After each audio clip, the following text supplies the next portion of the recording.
नमस्कार सूर्यालोक मीडिया को स्वागत करुछि। आज सकाळ बारिपदा सहर में खूब भिड़ परिलक्षित होता। बीजेडी हेवीवेट नेता तथा पूर्वतन बाचस्पति श्री सानंद मारांडी बारिपदा विधायक प्रार्थी निजर नामांकन पत्र दाखल करथिले। साथी थे गणशिक्षा मंत्री सुदाम मारांडी, बारिपदा पौर परिषद चेयरमैन श्री कृष्णानंद महांती बहु तुंग नेता और कर्मी समर्थक। हजार हजार संख्यार समर्थक माने खूब आडंबर सहर परिक्रमा करी राली करी जाइथिले। भली भली नाच आउ डीजे बाजा बजाई सहर परिक्रमा करी जिलापाल ऑफिस जाई पहुंची भरिथिले निजर नामांकन। एवं एहार प्रभाव रे आज बारिपदा सहर फाटी पड़ुतला आ मांदा पड़ जाइथिला दुकान बजार को बेपार।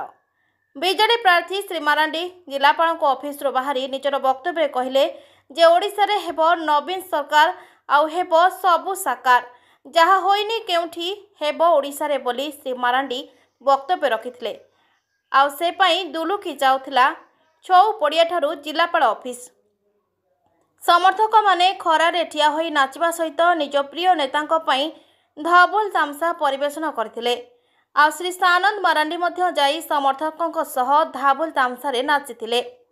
बारिपदार सर्वांगीन उन्नति पई मु कार्यरत अछि रहिबी बोली वक्तव्य दैथिले। बारिपदारू सुशांत नायक रिपोर्ट, सूर्यालोक मीडिया। नमस्कार।